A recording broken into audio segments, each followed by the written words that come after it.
Hello. Hello. Welcome. It's people rising. It's Friday, It's Friday. so people are rising. We're standing up any way we can. Some of us a little slower than others. How are you guys doing? Man, it's been a week and I am ready for this conversation. I intend to be very vulnerable today, y'all. We're with family, right? So We I'm are. definitely looking forward to having this conversation about being burned out and talking through some things. But I'm excited about just being able to connect and talk with you guys again. Likewise. Peter is. Have you gone to like the chair before? This is your first time. What do you mean? I mean, this is the first time I recall you going to like a chair like that, as opposed to like sitting at a desk or something. Well, my favorite. So I work at a co-working spot, and my favorite location to do this is booked. Someone got to it before me, so I'm in my second favorite. But yeah, so Well, you the have a very background's pretty much the authoritative- same. It's a very authoritative stance that he took with the chair. Hey, Dumping Ground, welcome to the podcast. Sorry, I got to shout out. There's a lot of folks who are connecting in other places. So hi, everybody. That's wonderful. Fantastic. Oh, look at that. And you did your thing from Facebook. Listen, there are peeps watching, okay, from different channels. So this is really important. But I tell people every week, just take an hour, use it for your professional or your personal development time, and come and listen to actual thought leaders. Well, that's thank you. Yeah. Shelley's big with the generosity in my case. It's both thought and leader. That's Oh my goodness, that's too funny. So we'll just do some quick intros. Shelley, you want to start? Yeah. So hi, everybody. Again, I'm Shelley Jeffcoat. I own a brand called Pi, Proud, Inspired, Empowered. I'm a brand expert. I'm a podcaster. I'm an author. I'm a mama. I'm a friend and a photosome. But more importantly, I'm a member of this awesome People Rising community. And I'm just excited to be here again. So I just have to say, Shelley, when you said I'm a photosome, I realized like that's a list I don't want to be on. Like, no, you don't want to be on that list. That's so funny. So I am Peter Laughter, and I'm a storyteller and a dad and a husband and an all-around troublemaker. And I'm the founder of True Bearing, and we believe that rock star employees are looking for meaning. And so we help companies tell stories that allow them to connect with those who matter most. That is awesome. And my name is Linwood Ross. I'm the founder and CEO of Accelerate Inc.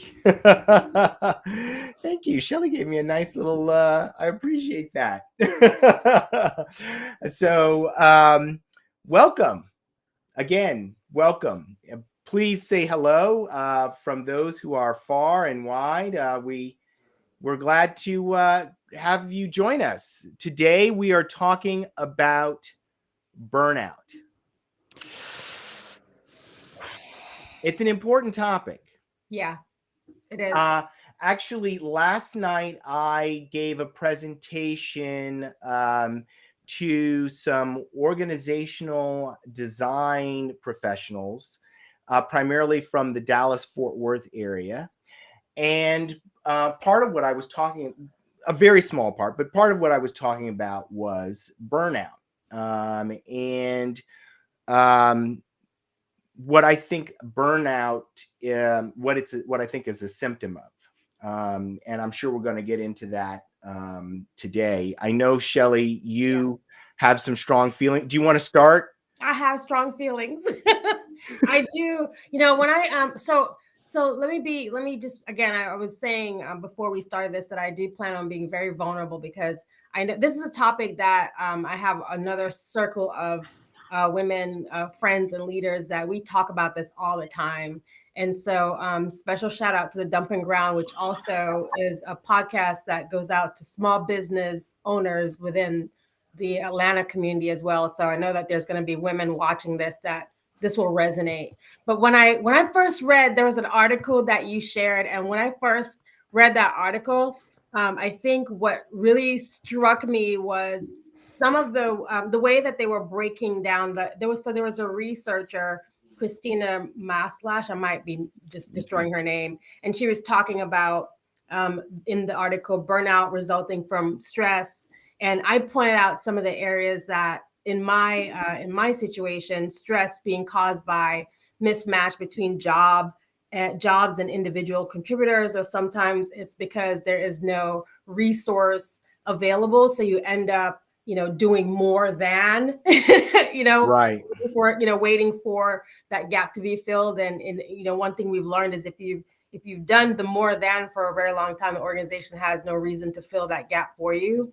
And then we were also talking about being burned out as it related to our culture. This was a really tough one to swallow, because what we found within my group of friends, so this is anecdotal evidence for you all who are listening, especially for Black women or African American women, is we put a lot more. There's already stress that's being placed on us, but we also put a lot of stress on ourselves, because we do feel like we have to overproduce in order to be accepted as not even equal, y'all, like 90%.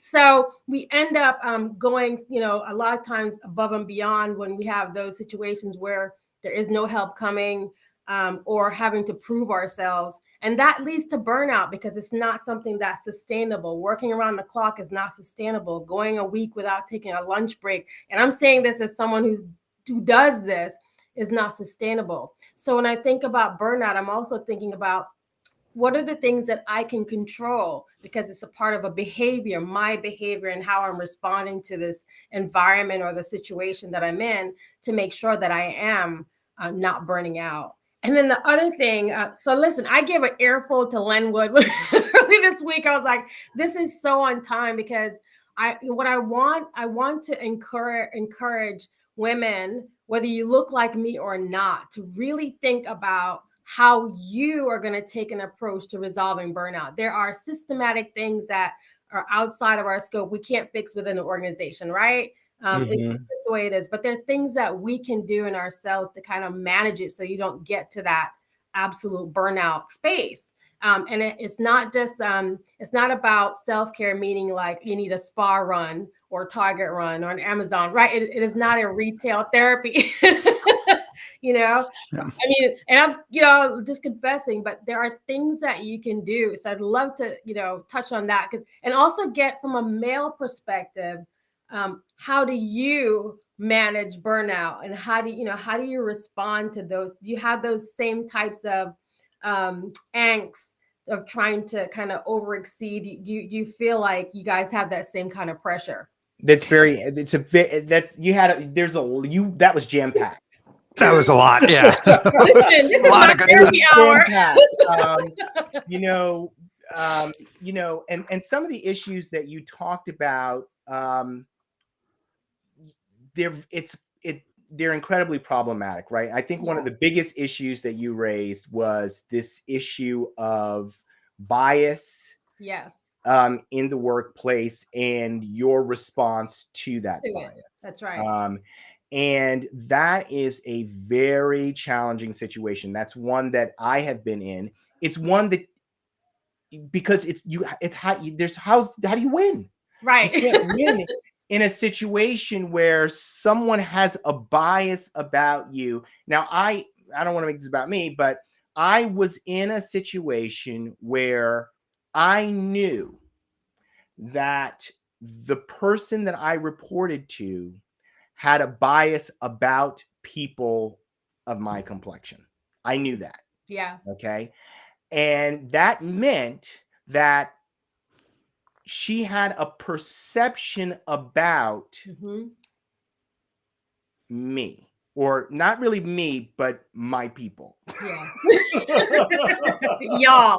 Which is another, but and it's a pretty common stereotype, right? That you hear, which is, I'm going to go ahead and say it on People Rising, is that, that Black people are lazy. Yeah. So did she say that? No, that's a common perception. It's the misconception. That's a common. It's the among I races. know it's a misconception. Yeah. You're like, hold on now.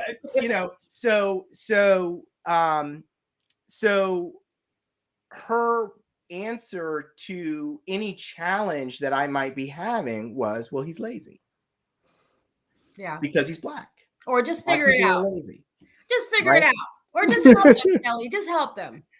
So, those kinds of challenges are, they are in many ways debilitating, right? I just, I never really attributed it to burnout, but she was contributing to burnout because she was cutting my staff and expecting me to get all the work done. And the fact that I wasn't getting the work done didn't have to do with her cutting my staff. It had to do with me, being from a particular group. Yeah. And people across the company are like, she's cutting his, like, how is he supposed to get all the work done? I mean, it doesn't make any sense. Because what's happening is in legal department, I was in the legal department, legal department is a centralized function. So people all over the organization are sending stuff into the legal department. And so what they're seeing is legal staff getting cut and their projects taking longer and longer and longer to get done. Simple as that. And so anyway, I've gone a little bit far afield, but my point simply is that is a situation that is incredibly difficult. Yeah. You are just, it's a no-win.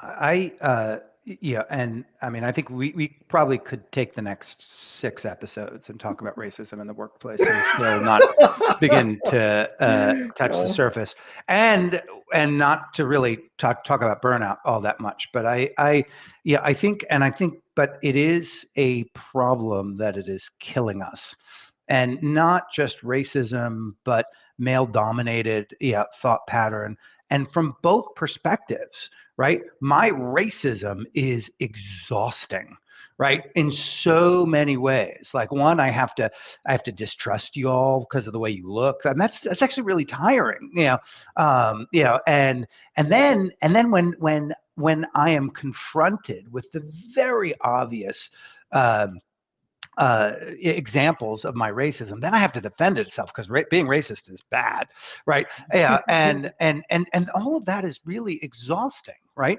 Like, it's if I don't know as a white dude that I've been given things that I haven't really deserved or earned, right? Yeah, and I have been. Big shocker. But then, I the receipt of those things, on some level, if I'm alive and paying attention, I know that truth. But if I don't acknowledge it and work to overcome it, then I have to defend those things. Yeah. And that's it's an exhaustion.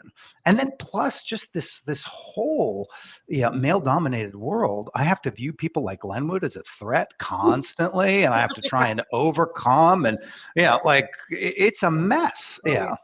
But the thing about burnout today is, it is, not to minimize the type of burnout that we're talking about, it is widespread. Yes. You look at the statistics around the world. Yes. You have something that is geographically across every geography, every culture and management practice. We're seeing very high burnout numbers. And there's very important reasons for that. So I think that this is a topic, it has lots of causes.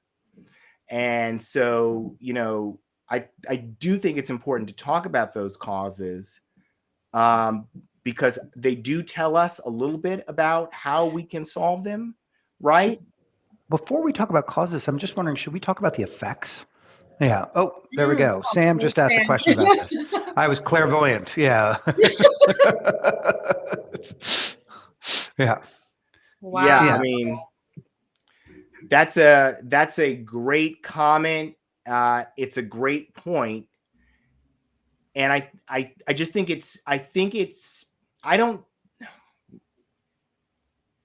we're definitely not dealing with it in a way that is effective, right? So one of the articles that I shared this week talked about how the antidote to burnout isn't like mental health support, right? Even though that's important, it's not because people are crazy that they're burning out. I shouldn't have said it that way. But you understand what I'm saying? People aren't burning out because they're having mental health issues. They're having mental health issues because they're burned out. Does that make sense? Yeah, yeah. So how does it impact things like productivity and how are companies shooting themselves in the foot because of burnout? Do we have any sense of that? I'm quickly trying to pull up some stats on that. Here's what I think. We're going through this transition. I talk about this all the time, so here I go, getting up on my soapbox. Which is going, we're experiencing this transition from industrial age to digital age, and as we've been going through that transition, the thing that most organizations have focused on is the technology part of the transition. So the systems required to move from the industrial age to the digital age. The thing that they haven't focused on very much is the people part of that transition from the industrial age to the digital age. And so what's happened is we're experiencing an avalanche of information, communication that is coming towards us, and the management practices, the rituals, the ways in which we work don't support those things. They're meant for a different age. So we need new management practices, new rituals that are more consistent with the digital age. And the two big ones that I talk about the most are hierarchical command and control process, right? That way of operating is ill-suited for the digital age. The digital age requires a different kind of operating system, and that operating system is collaboration. It's more suited to networks, right? So anyway, that's kind of like my nutshell, what's going on that is causing what feels like Michael Arena had an article out last week talking about the activity avalanche, was what he called it. People going back to the office. Yes. They get back to the office and it's like literally like, just projects, all these different initiatives starting, all this meetings. It's because when you're all kinds of stuff. Because I said, when you're out of the office, if you're not like on someone's team, you're kind of out of sight, out of mind. But when everyone's back in the office, it's so easy to pull somebody into something when you see them. And, those kinds of things happen. And what you get is chaos. Yeah. And which didn't work. That didn't work before. And there's some people who they can respond to. I was never the person where you stop by my desk for a question. I literally, my brain doesn't work that way. Like, send it to me so I can think about it and I'll, give a good response. And I love that example that you shared about people going in, because now that we've shifted from hybrid and we still have a lot of companies who are trying to convince employers that being on site means culture. And again, it doesn't. Keep saying it doesn't. That rigor and the amount of things to do that are outside of your job, even, right? I tell people all the time, like, listen, you gotta be able to prioritize the things that you pay me for. Well, but you mentioned something else too that is the whole coming to the desk, and that was something. So my last company, Spark Trade Group, I had an investor who owned 55% of the company, and I remember we were working out of his incubator space, which used to be my old company, another company that I sold to the same guy. And it was a Friday, and someone who worked for one of his other companies, his daughter had a fair at their school and invited everybody. And so and me and my partner, we come back. We're the only ones who come back early from that fair. And lo and behold, our investor's there. And he's sitting in his incubator space wondering where the heck all his employees are. And he calls me into his office, into the conference room. He said, I want to chat for you a second, and closes the door behind me.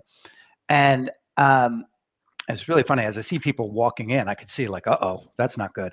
But my heart started beating so fast, and and it was nothing to worry about. But when he closed that door, I was like, am I going to get fired? Now, here's the thing. I've been an entrepreneur since I was 25 years old. I can't even count the number of times I've said to people, hey, come on in, I want to chat with you about something. And had no idea that probably in 90% of those instances that they were like, oh my God, I'm going to get fired. And had no clue. It dramatically changed my my activity, before then, when I would, say like, hey, let's chat about this. Nothing to worry about, but I want to get some, like being very, very clear about that. But I think that, I think getting back to, what you were talking about is there are stressors in the office that come from our inability to empathize and understand that we're not even aware of, that are really significant. And Sam, just to get back to you. So one, from the healthcare system, burnout is causing up to $190 million a year in excess healthcare costs. Oh my God. Billion. Sorry, I was going to say 190 billion a year. It's not that big of. It's like, I can afford that. That'd be a bigger number than that. 190 billion. 60% of corporate leaders report at the end of the day that they've got nothing left, which is a big sign of and 44% of leaders who feel burnout are expecting to change positions, and 26% are expected to leave within the next year. So, I mean, I think and we're not even talking about the loss of productivity and the loss of creativity, but just the high. And the other number that I think of is something like 32% of people who leave their jobs directly attribute their quitting to the culture of the organization they're leaving.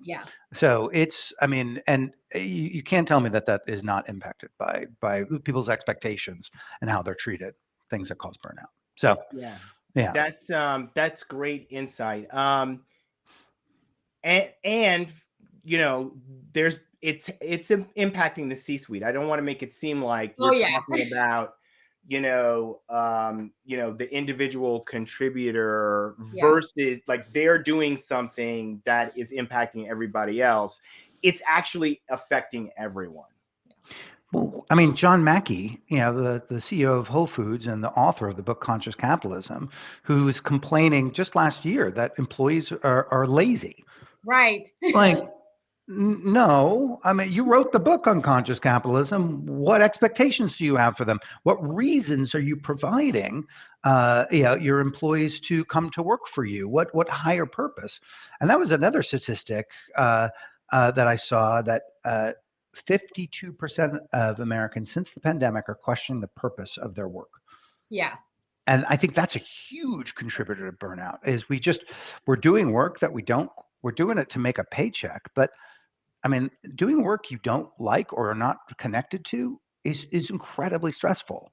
It takes so much added effort just to get yourself to do it.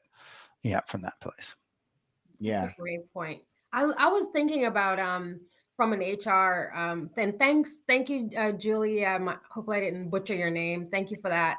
And I love that quote that came from the dumping ground. You are not required to set yourself on fire to keep other people warm. Ooh. I'm borrowing that. Well, that is a very interesting point, because you mentioned something that I certainly would have done, but I saw someone operate in a different way. And this is what I'm talking about, where you're hired to do a certain thing, and then someone comes to you, they load you up, Yeah. And you do it. Yeah. You don't ask for a pay increase, but the reason why I bring it up is because I actually saw someone do something different and I was blown away. He said, "Oh, you want me to do X? I'm happy to do it. You'll just have to increase my salary." Wow.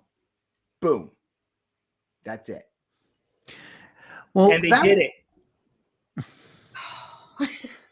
That was the thing in your post that I was really interested in. And one is that a big causer of stress, is expecting people to do Yes. work with insufficient resources. Yes. And that was a fascinating one for me because I've been an entrepreneur all my career. It's just all about, putting things together with duct tape, wire, and spit. Yeah, but my expectations of myself are also tied up with that, and the expectations that I put on others are tied up with that. Yeah, how is it? Yeah, and it's a question of what do I want to do Right. rather than asking what is it that we can do with what we have. And so that was a big moment for me. And I think how we go about setting goals and targets needs to really shift and have that be more conversational. That's a Yeah. good point.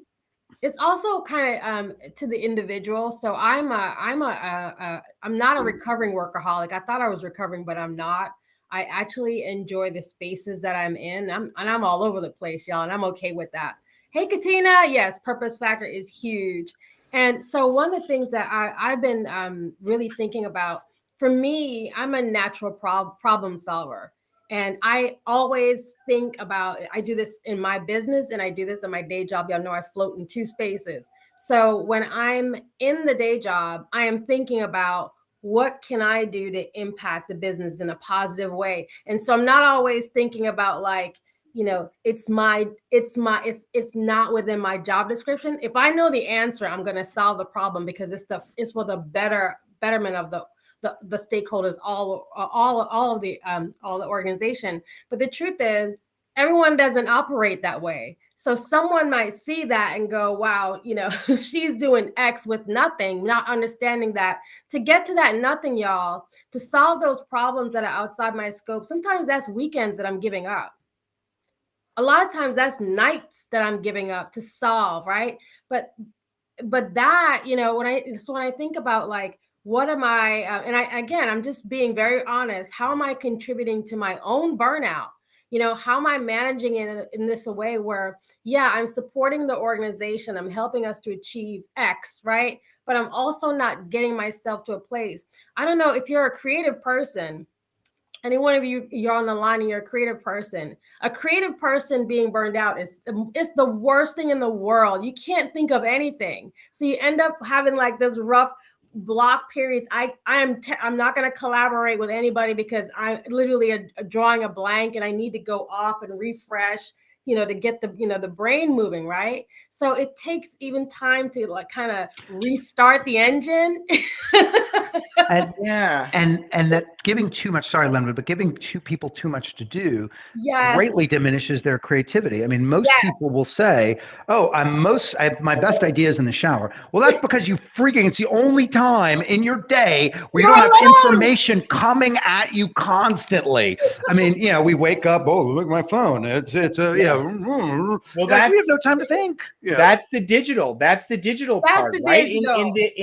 In the industrial age, right? Yeah. If you weren't by a phone, nobody could reach you. Yeah. You didn't have to worry about, the mail, it came to your house, right? It wasn't Once a day. wherever one time a day. So Yeah. we don't have interoffice mail anymore.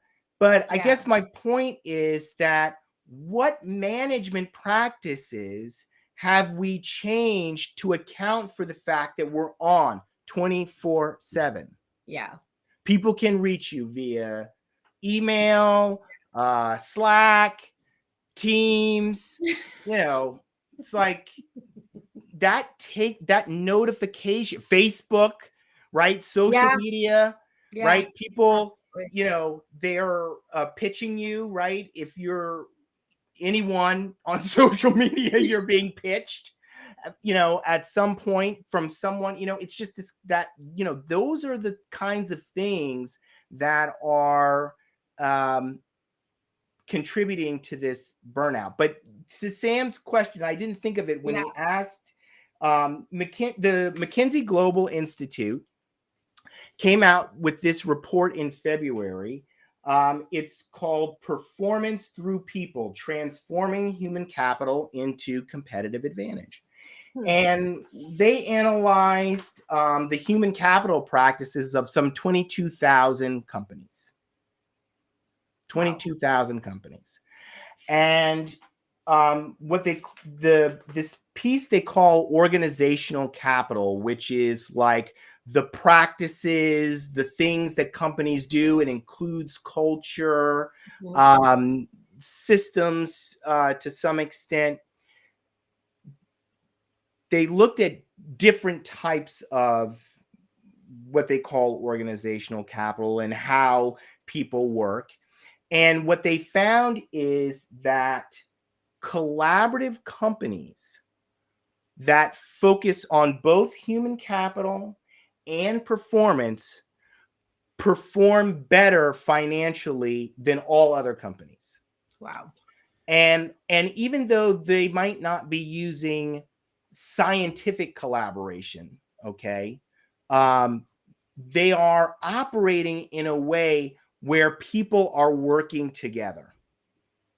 Wow. So, Shelley, when you were sharing your story, I'm thinking to myself, Shelley doesn't have to put on a cape and go and try and save her company. Nope. Like, that's not, you know what I mean? And I think there's something, particularly in the United States, this individualistic thing about, that we have to go and we have to do these superhuman feats, superhuman feats. Yes. To save the day. It's not necessary. In fact, it's be better if you were working in a group to solve the problem. Because for the most part, the complex problems that we need to solve, they're not problems that one person can solve. Exactly. We need a group of people coming together. Exactly. That are bringing the resources that are available to them, because you don't know what's available to a group, right? You can't just assume that, a person has certain resources or don't have certain resources. You only know when you come together and you decide, hey, we're going to work to solve this problem. What can you contribute from what you already have?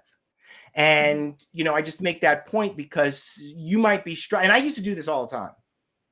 Yeah. You might be struggling to do something, to learn to do something so that you can accomplish a task when there's somebody else that you could reach out to who already knows how to do that.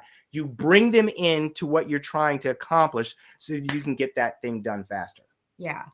I love that. That is there it is from Katina. We have to understand that when we're on our A game in one area, something is lacking in that moment. And I think this hits right to the point of I'm a huge proponent in how can I solve it for myself, because there's some, again, like I said, there's some things that are just systematic and it is what it is.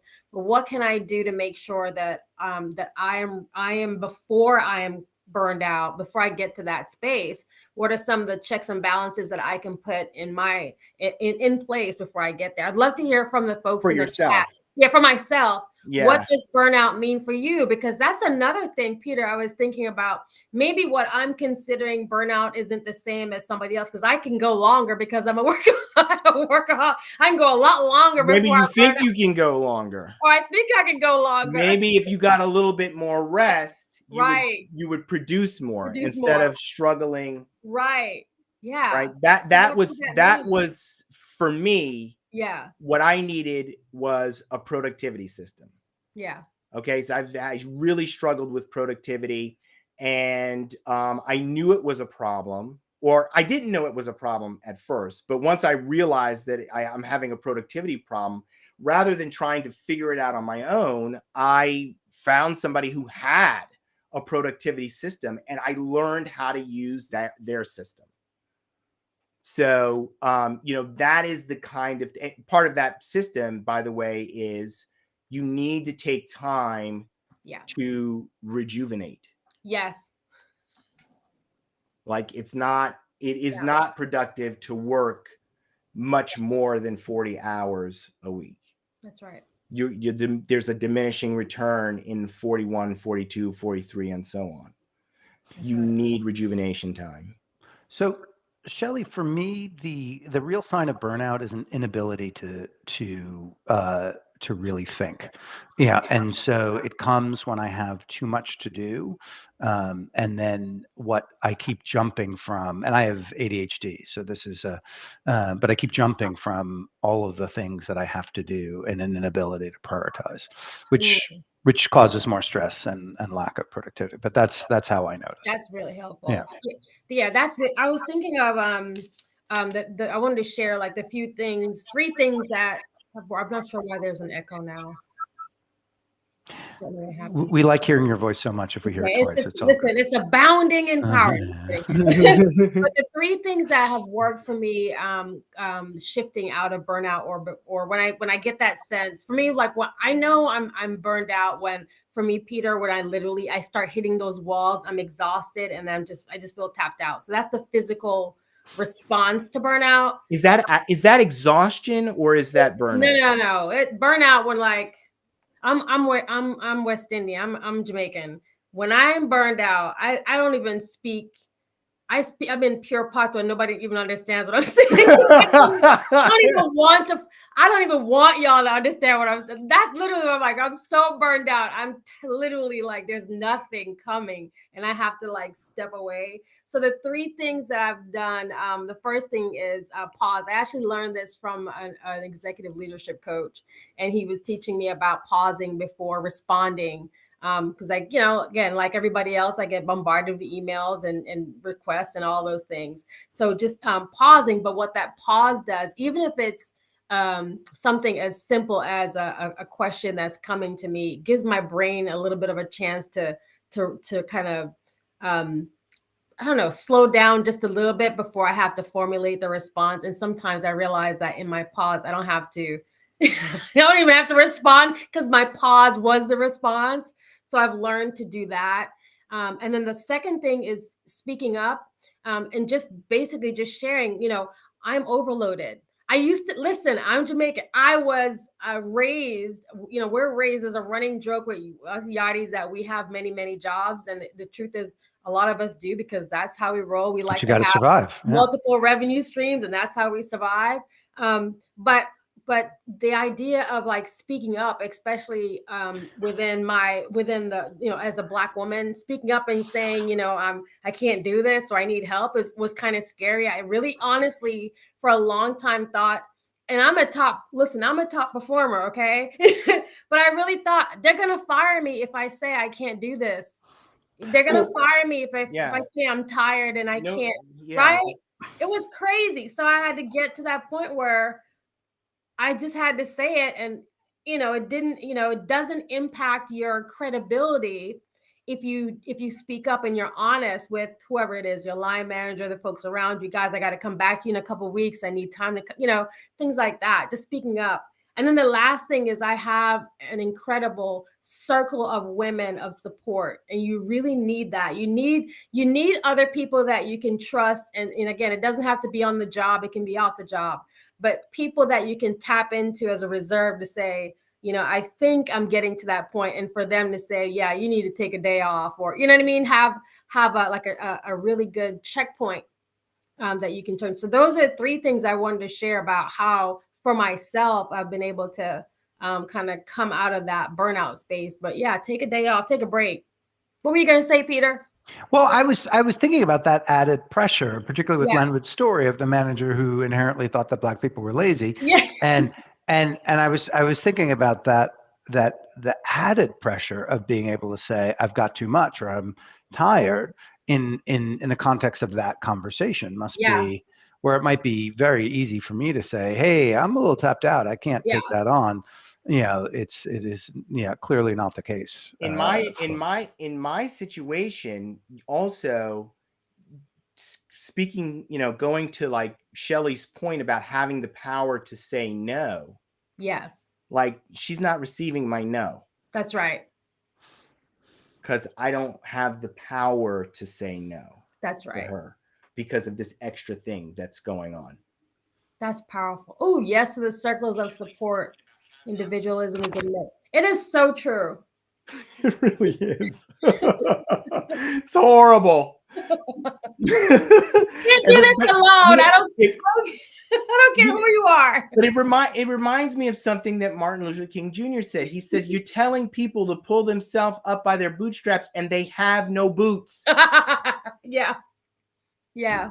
And I think that that's also a really, really important narrative. Yeah. And here's the white guy, keep going back to race. But I think that is, we have this understanding that America is all about pulling yourself up by the bootstraps. Yeah. And, and I'm sure I could find all sorts of great stories where my family pulled itself up by the bootstraps, given tremendous resources. And why can't y'all do the same without those resources? There must be something wrong with you. But also the narratives that we've been given, like education will save you. Well, Right. Guess what? The income gap, the higher the education goes, the racial income gap becomes higher. You got a high school education, great. You're getting pretty much paid the same. White people, people of colors. PhD, y'all are screwed. And so, I mean, but we have this narrative that is inherently it's inherently false. Yeah, that's important to recognize. That's a great point. Man, I didn't, the more I think about this, the more I realize how, because listen, selfishly, when this topic came up, burnout, I was like, yep, this is going to be my therapy session. But I didn't think about how it how it impacted the way, like D&I, even like you can see the play into D&I, and again, not to take away from amazing program managers who are in the D&I space, but this is not something that you can solve with a well-being event. I'm just like, I'm in HR. Like, how do I know? How are employees reporting back that they're burned out? They're not. They're just taking longer vacations, or their productivity goes down, which I think they're leaving. They're leaving, which is what Sam's question was, right? But this isn't a well-being. It goes to the heart of back to what Peter said about culture. It is seated in the organization, and there are different pockets in the organization. Where I sit in the organization, I am very I'm very aware that there are things that that are afforded to me that maybe somebody in another part of the organization doesn't have. Like, I don't have anybody who's like hunching over my shoulder, checking my work. I don't, right? But there are other people in the organization that might be the environment that they're in, task-driven managers. And if you dare say you're tired, they want to know why you clocked out or something like that, right? So there's some sensitivities around that. And I think that's why it goes back to, what are some of the things that you can do for yourself before you get to X, before you get to that state of burnout? What does that look like? Yeah, that's a great point. This book right here, again, it's another. I really had a very difficult time with you. You talked about it, just like you come up and there's something that you need to know or need to learn how to do, and your instinct is, well, I'll learn how to do it, and then I'll do it. That is the wrong approach. Anyone who does that is the wrong approach. I mean, unless you're improving something because it's something that is going to become part of your job, or something that a new skill that you're learning. But like, otherwise, most of the time you want to follow this approach, which is not who, not how. Wow. And the idea here is, it's not how am I going to get this done? It's who am I going to contact that can help me get this done? Right. Well, and I think that that's an important thing to recognize, Lenwood, is that we are living in a structural context where the result is stress and burnout. And like our friends at Strategic Doing have talked about, this is a problem that is sourced from, there's no silver bullet, there's no one Right. thing like, oh, we just need to do this and no more stress. It is a structural problem which is inherently fed by a lack of empathy and Mm-hmm. understanding and vision into what is happening for others, and power structures, that where information flows down and not up. Yeah, and it's Lenwood talked about a situation where he's getting work from all across the enterprise and then having resources stripped by someone who doesn't understand the amount of work that's flowing in. Yeah, You've mentioned, Shelley, this Yep. understanding that you have to produce and accept everything that's given to you. That's right. The conversation is always around setting goals. What is it that we want to do, as opposed to what is it that we can do, and an inability to actually have the conversations that are necessary to set those goals, rather than pulling them, doing what the Wall Street analysts have told us that we need to do, or whatever it might be that is setting those expectations. And I think that those are, but ultimately, I think that the the challenge is that we end up with less productivity. I mean, you mentioned, Lenwood, organizations that are really looking at both sides of that equation are able to produce more, and so it is, it is endemic, and but it's baked into the structure, yeah, right? that yeah, Wow. Yeah. it's this is take a look at this report that McKinsey did, and I mean it's pretty obvious that And can you post it to the People Rising group? And for those of you who are uh on who yeah, Yeah. haven't joined, I could post it to the please People do. Rising group. Yeah. The so but go ahead if you're not in the People Rising community, just go ahead and go to People Rising community, request to be in, added to the community, and this will be in there. That was a great idea, Peter. Oh So, what they say is, you know, organizations that have no set management practices at all are the worst. yeah. They perform the worst of all of the companies. And I'm convinced that the reason collaborative organizations are performed better over the last 10 years, the analysis was from 2019 to I'm sorry, from 2010 to 2019. The reason those companies performed well in a collaborative environment is because in a networked world, collaboration works better than command and control.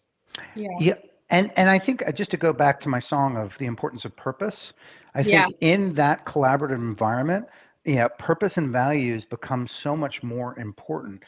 because we cannot regulate all aspects of human behavior, That's right. right? And within the idea of, I know why this organizations exists, and I personally connect with that purpose, and I know what are the things that the organization values that Yes. allow us as a group and me as an individual to achieve that purpose.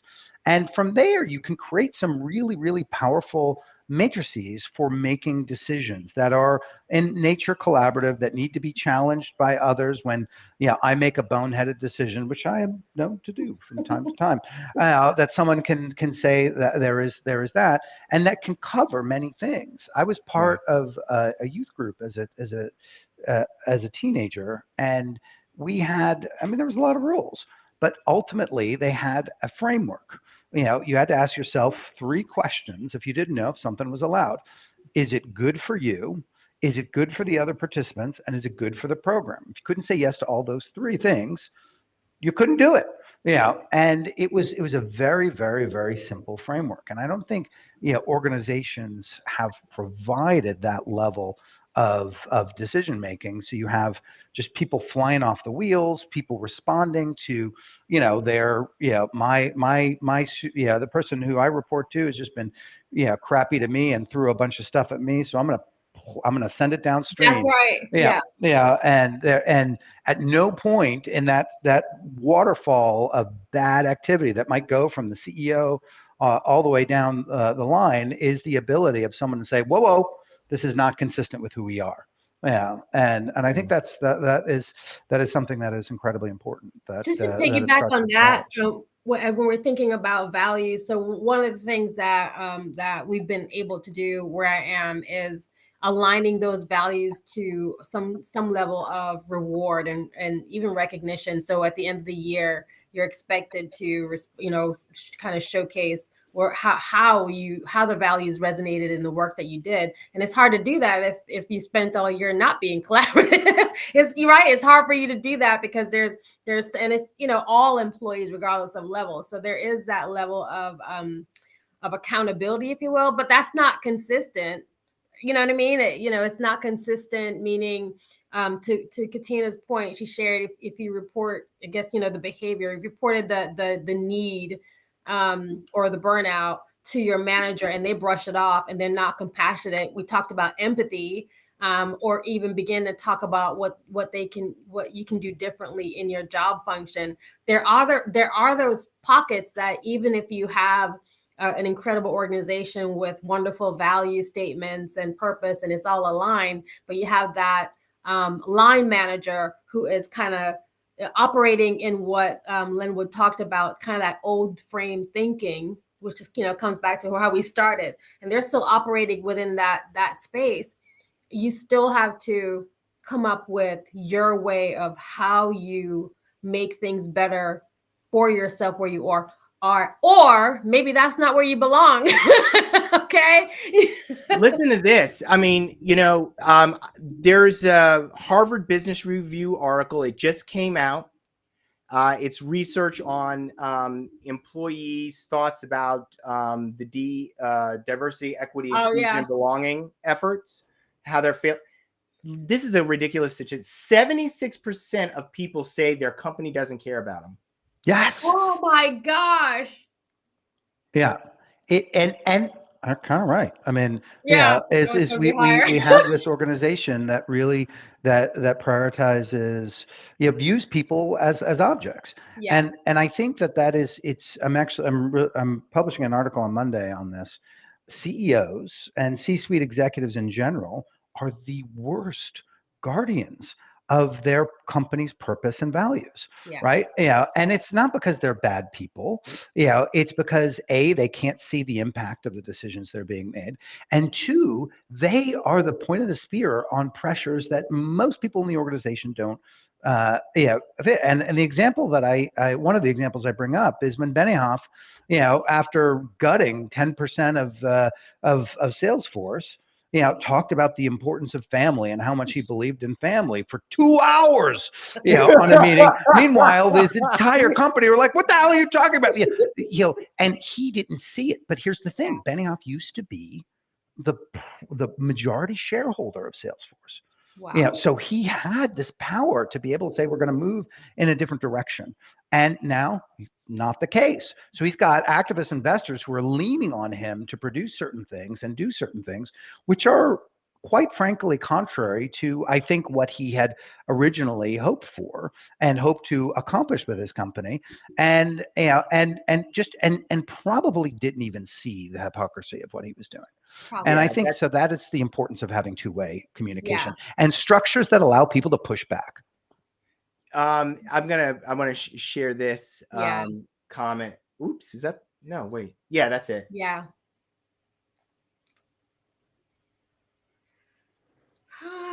Yeah, that's it. Yeah. Yeah. Oh yeah, the leader who's like, "How are you doing? Are you okay? Okay, great. See you later. Get back to work."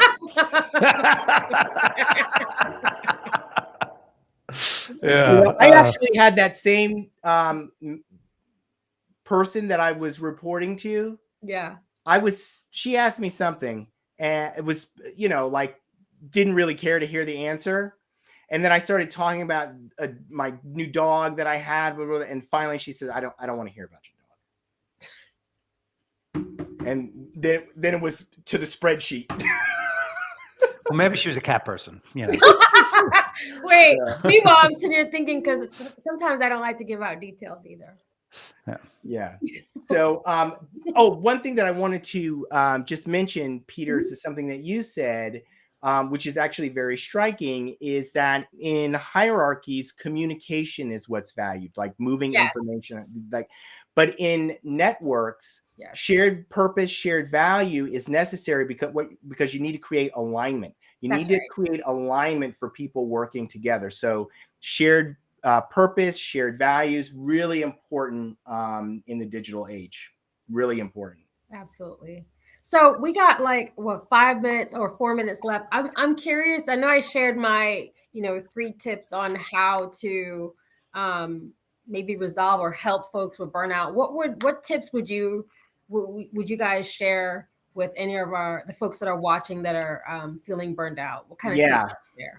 I'm happy to share a few. Number one, I would say this is a general. So one of the things that I think is contributing to burnout is just notification overload.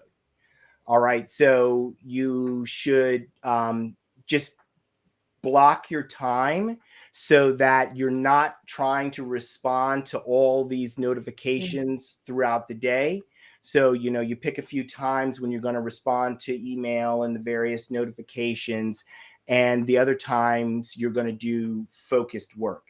That's really important. Eliminate the digital distractions. Cal Newport has a book called Digital Minimalism, which will help you with that effort. And then you have to really get focused. Okay. Focus is critically important in the digital age because a lot of business models are designed to try to capture your attention. Like that's how they make their money. The more time you spend on the business on the platform, the better. Yeah. So you have to be very focused to prevent yourself from getting sucked into a social media void. My recommendation is to get a productivity system. The productivity, I didn't know we're going to do this. The productivity system that I used is a company called Full Focus. And if you give me just a quick second. See, I'm getting free resource and advice. Exactly. I'm writing that down quick. Okay. Yeah. Here's the book. But it's a company that's called Full Focus. They used to be called the Michael Hyatt and Co. Okay. I use their tools to help me to focus. This book, Free to Focus, is a productivity system. Awesome. Okay, so that's super important. I was distracted by a tweet. What were you saying there? Yeah, this is great. This is really, really great because it really gives you tools for figuring out the tasks that you're passionate about, the things you like to do, the things that are drudgery for you, figuring those things out. But then also giving you, some people have this idea that when you create a task list, like you need to do all the stuff on the task list. No. Part of your strategy is eliminating things off that list, not by doing them, by delegating them, by making the task totally unnecessary. Yeah. Like this company and this book in particular focuses on help. They've changed, like I said, they've changed their name to Full Focus. Awesome. How about you? We got 1 minute, Peter. How about you? Well, it's really interesting. I think one of the biggest things that affected my productivity in the last year is personally getting out of the house. And having the ability to close my laptop and not open it again until has been a huge, huge shift for me. That's a great point. I'm hybrid, so sometimes I'm in the office, but you're right. Even when I'm at home, I'm very, very organized. I shut my door. I leave my laptop in my office. So boundaries are important, and I love that commute time for me helps me kind of de-stress a little bit. So for y'all who are working from home, you can just go in your garage or walk down the street or something, but get away from that environment for a minute. Yeah, I would say or just change the environment. Change the environment. Peter had made me think of it, which is the other practice that I have personally. I go with God. I try to keep one day where I don't do any work, don't think about work. Me too. Yeah. Now you can do it because you are a believer, or you can just do it because you don't want to work. Do it because you need to, okay? Whatever reason you need. That's why I do it. Yeah. You can do it for whatever reason you have. Hey, everyone. Oh, wait a minute. We got one more comment. I'll go ahead and Sam. It's from Sam. One way to address burnout might be to first identify it during the Gimbo walk. What's that? Oh, walking management by walk around, or when you're in the office, walking the space, or which is again kind of just stepping away, shifting the environment. Awesome. Thank you so much, Sam. Thanks everyone who commented. Katina, Julia, dumping ground. Sam. I mean, thank you so much for the dumping ground. Yes. Hey, thanks for joining us. Come back next week. Have a great weekend, everyone. Yes, thank you. All right. Take care. Bye. Bye.